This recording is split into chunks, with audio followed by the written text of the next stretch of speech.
12వ తేదీ జరగబోయేటటువంటి జెడ్పీటీసీ ఎలక్షన్స్లో భాగంగా పులివెందుల ఒంటిమిట్ట రెండు ప్రాంతాల్లో ఎలక్షన్స్ జరుగుతున్నాయి. దానికోసం ఎలక్షన్ కమిషన్ యొక్క గైడ్లైన్స్ను అనుసరించి కట్టుదిట్టమైనటువంటి భద్రత ఏర్పాటు చేయడం జరుగుతుంది.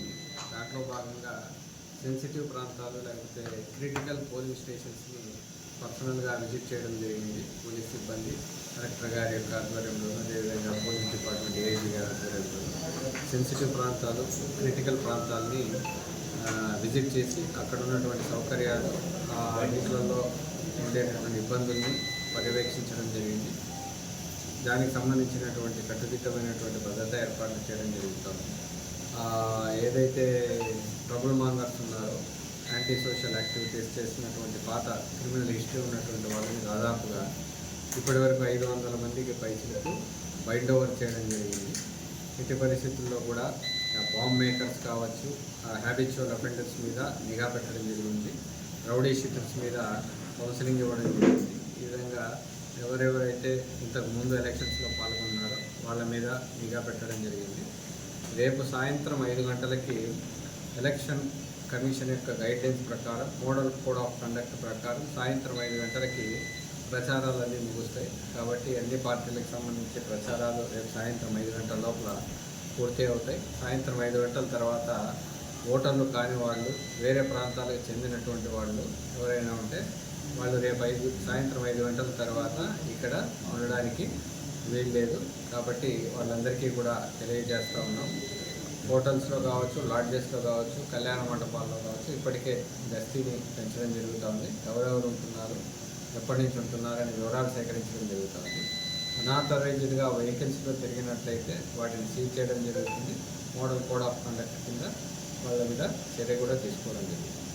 అదేవిధంగా పోలింగ్కి 20 పోలింగ్ కంక్లూడ్ అయ్యేటటువంటి దానికి 48 గంటల ముందు నుంచి మోడల్ కోడ్ ఆఫ్ కండక్ట్ని స్ట్రిక్ట్గా ఫాలో చేయడం జరుగుతుంది. దాంట్లో భాగంగా పోలింగ్ కేంద్రాల్లో సఫిషియెంట్ పోలీస్ ఫోర్స్ని, బందోబస్తుని ఏర్పాటు చేయడం, ఆర్మడ్ టికెట్స్ ఏర్పాటు చేయడం జరిగింది, స్టాటిక్ ఫోర్స్ని ఏర్పాటు చేయడం జరిగింది.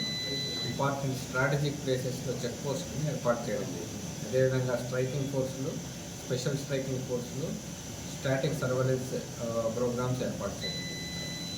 చాలా ప్రాంతాల్లో సీసీ కెమెరాల ద్వారాను, డ్రోన్స్ ద్వారాను నిఘాని విస్తృతం చేయడం జరుగుతూ ఉంది. ఏవైనా సరే, ఎవరైనా ఎక్కడైనా గొడవలు చేయాలనుకున్నా అవన్నీ కూడా వీడియోగ్రఫీ టీమ్స్ ద్వారా రికార్డ్ చేయడం జరుగుతుంది. కాబట్టి ఖచ్చితంగా వాళ్ళని యాక్షన్ తీసుకోవడం జరుగుతుంది. ప్రశాంతంగా ఎన్నికలు జరగడానికి అన్ని రకాలుగా పోలీస్ డిపార్ట్మెంట్ నుంచి, అదర్ డిపార్ట్మెంట్స్ సహకారంతో ఎలక్షన్ కమిషన్ యొక్క గైడ్లైన్స్ని దృష్టిలో పెట్టుకొని కంప్లీట్ చేయడం జరుగుతుంది. దీనికి ప్రజలు, అదేవిధంగా రాజకీయ పార్టీలు అందరూ కూడా సహకరించాలని కోరుకుంటున్నాం. సమస్యాత్మక పులివెందులకు సంబంధించినటువంటి అన్ని ప్రాంతాలని సమస్యాత్మక ప్రాంతాల కిందనే గుర్తించడం జరిగింది. 9 లొకేషన్స్లో ఎలక్షన్స్ జరుగుతూ ఉన్నాయి.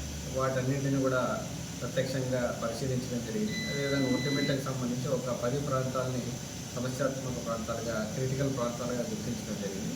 వాటికి ఎక్స్ట్రా ఫోర్సులు పెట్టడం. ఓటర్లకు డబ్బులు పంపిణీ చేసే కార్యక్రమం జరుగుతుందని కొంచెం అనుకున్నాను. సంబంధించి వెహికల్ చెక్కింగ్ ఏర్పాటు చేశాము. అట్లాంటివి ఏమైనా ఉన్నట్లయితే ఖచ్చితంగా యాక్షన్ తీసుకుంటాం. ఎవరైనా కూడా ఇన్ఫర్మేషన్ ఇచ్చినా కూడా దాన్ని వెరిఫై చేయడం. సార్, మొన్న జరిగిందన్న నల్లగొండపల్లి ఘర్షణలో ఎంతమందిని అరెస్ట్ చేసినారు సార్?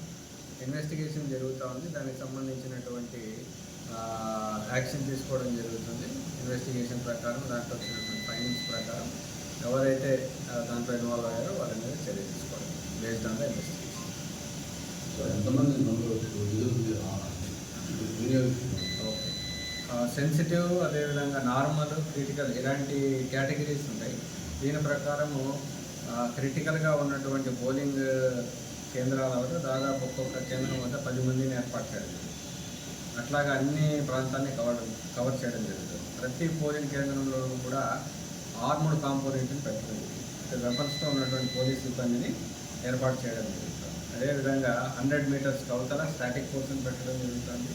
ఆ పోలింగ్ బూత్కి ఎంటర్ అయ్యే ప్లేసుల్లో, వేరే ఊరి నుంచి ఆ ఊరికి ఎంటర్ అయ్యే ప్లేస్లో చెక్ పోస్ట్ ద్వారా ఫ్రిస్కింగ్ టీమ్స్ని పెట్టడం జరుగుతుంది.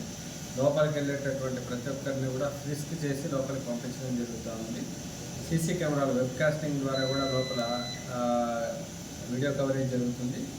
పోలింగ్ కేంద్రాల బయట కూడా సీసీ కెమెరాలు ఏర్పాటు చేయడం జరుగుతుంది. కాబట్టి కట్టుదిట్టమైనటువంటి నిఘామంతులని ఎన్నికలు. మొబైల్ పార్టీలు దాదాపుగా 20 వరకు పెట్టడం జరిగింది. ఒంటిమిట్ట మరియు పులివెందులలో కలిపి దాదాపుగా 20కి పైన 20-22 వరకు మొబైల్ పార్టీలు అనునిత్యం రాష్ట్రం భవన్లో మొత్తం ఇప్పుడు జరిగే ఎలక్షన్ సంబంధించి ఎన్ని చెక్ పోస్టులు దాదాపు 18 వరకు చెక్ పోస్టులు ఏర్పాటు చేయడం. దాదాపు పులివెందుల ప్రాంతంలోనే 12 వరకు ఏర్పాటు చేయడం జరిగింది. ఒంటిమిట్ట అవుట్స్కట్స్లోనే దాదాపు 5-6 ఏర్పాటు చేయడం జరిగింది. డిస్టిక్ ఇవి కాకుండా district border check post 13 check పోస్టులు. టోటల్గా డిస్టిక్లోకి ఎంటర్ కావాలన్నా కూడా 13 చెక్ పోస్టుల నుంచి దాటుకుని రావాలి. కాబట్టి అన్ని డిఫరెంట్ లేయర్స్లో సెక్యూరిటీని ఎన్హాన్స్ చేయడం. పులివెందుల మండలానికి సంబంధించి సిబ్బంది ఎంతమంది?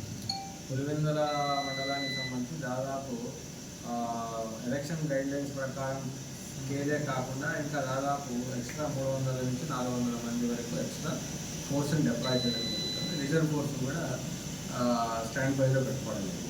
ఏవైతే సమస్యాత్మక కేంద్రాలు ఉన్నాయో ప్రాంతాలు ఉన్నాయో ఆ ప్రాంతాల్లో టికెట్లను ఏర్పాటు చేయడం జరిగింది. అక్కడ ఒక 10 మంది 20 మంది చొప్పున స్పెషల్ పార్టీ టీమ్స్ కూడా ఏర్పాటు చేయడం జరిగింది. అవసరాన్ని బట్టి వాళ్ళని వాడుకోవాలి. సార్, పోలింగ్ కేంద్రాల్లో సీసీ కెమెరాలు ఏర్పాటు చేశారు సార్. అది ఎలక్షన్ కమిషన్ ఏర్పాటు చేస్తుంది. కలెక్టర్ గారి ఆధ్వర్యంలో model code of conduct election guidelines ప్రకారం వెబ్ కాస్టింగ్ వాళ్ళ కంట్రోల్లో ఉంటుంది. పోలింగ్ కేంద్రాల బయట పోలీస్ డిపార్ట్మెంట్ ఏర్పాటు